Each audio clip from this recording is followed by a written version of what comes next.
भारत के दिग्गज लोकप्रिय उद्योगपति और टाटा सन्स के चेयरमैन रतन टाटा को प्रधानमंत्री नरेंद्र मोदी के द्वारा एक बड़ी जिम्मेदारी दी गई है। रिपोर्ट्स के मुताबिक उन्हें पीएम केयर्स फंड का नया ट्रस्टी नियुक्त किया गया है। रतन टाटा के साथ ही सुप्रीम कोर्ट के पूर्व जस्टिस केटी थॉमस और लोकसभा के पूर्व डिप्टी स्पीकर करिया मुंडा को भी पीएम केयर्स फंड के ट्रस्टी बनाया गया है। रिपोर्ट्स के मुताबिक इसके अलावा भी देश के कुछ अन्य बड़ी हस्तियों को सलाहकार समूह में नॉमिनेट किया गया है। एडवाइजरी बोर्ड में पूर्व गायक राजीव महर्षि, इन्फोसिस फाउंडेशन के पूर्व चेयरमैन सुधा मूर्ति, इंडी कॉर्प्स और पीरामल फाउंडेशन के पूर्व सीईओ आनंद शाह को नामित किया गया है। मंगलवार को प्रधानमंत्री नरेंद्र मोदी की अध्यक्षता में बोर्ड ऑफ ट्रस्टी की बैठक संपन्न हुई थी। इस बैठक में केंद्रीय मंत्री अमित शाह और वित्त मंत्री निर्मला सीतारमण मौजूद थीं। इसके साथ ही नए चुने गए सदस्यों ने भी इस बैठक में हिस्सा लिया था। प्रधानमंत्री मोदी ने नए ट्रस्टियों का स्वागत किया। बता दें कि पीएम केयर्स फंड को 2020 में कोरोना महामारी के दौरान आपातकालीन राहत के रूप में बनाया गया था। इस फंड के अध्यक्ष प्रधानमंत्री मोदी हैं। लोगों में ये सवाल अक्सर उठता है कि रतन टाटा इतने लोकप्रिय कैसे बने? क्या है उनकी इस शख्सियत के पीछे का राज?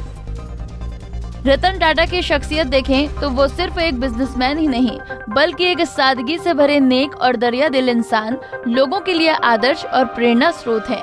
वो अपने टाटा ग्रुप्स से जुड़े छोटे से छोटे कर्मचारी को भी अपना परिवार मानते हैं और उनका ख्याल रखने की कोई कसर नहीं छोड़ते। इसके अलावा वो अपनी कमाई का एक बड़ा हिस्सा जरूरतमंद लोगों को डोनेट करने के लिए भी जाने जाते हैं। आइए जान लेते हैं नए ट्रस्टियों और सलाहकारों के आने से पीएम केयर्स फंड के विकास पर क्या असर पड़ेगा। पीएम केयर फंड्स के ट्रस्ट रजिस्ट्रेशन 27 मार्च 2020 को नई दिल्ली में रजिस्ट्रेशन एक्ट 1908 के तहत कराया गया था। इस फंड में दिया जाने वाला दान या डोनेशन पूरी तरह कर मुक्त यानी कि टैक्स फ्री होता है। प्रधानमंत्री कार्यालय के मुताबिक पीएम मोदी ने कहा है कि नए ट्रस्टियों और सलाहकारों की भागीदारी से इस फंड की कार्य प्रणाली को व्यापक दृष्टिकोण मिलेगा।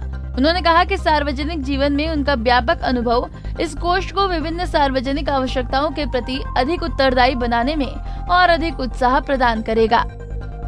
गौरतलब है कि कैग यानी कि लेखा परीक्षण की ओर से बीते दिनों दिया बयान में जानकारी देते हुए बताया गया था कि कोविड-19 महामारी जैसी आपात स्थिति से निपटने के लिए बनाए गए पीएम केयर फंड में वित्तीय वर्ष 2020-21 में लगभग 3 गुना वृद्धि हुई है और ये राशि 10,990 करोड़ रुपए हो गई, जबकि इस फंड से खर्च की गई रकम बढ़कर 3,976 करोड़ रुपए हो गई। इसमें प्रवासी कल्याण के लिए 1,000 करोड़ रुपए और कोविड टीकों की खरीद के लिए 1,392 करोड़ से भी अधिक की रकम भी शामिल रही। हमसे जुड़े रहने के लिए हमारे YouTube चैनल को सब्सक्राइब करें और नई वीडियो की नोटिफिकेशन के लिए बेल आइकॉन को दबाएं।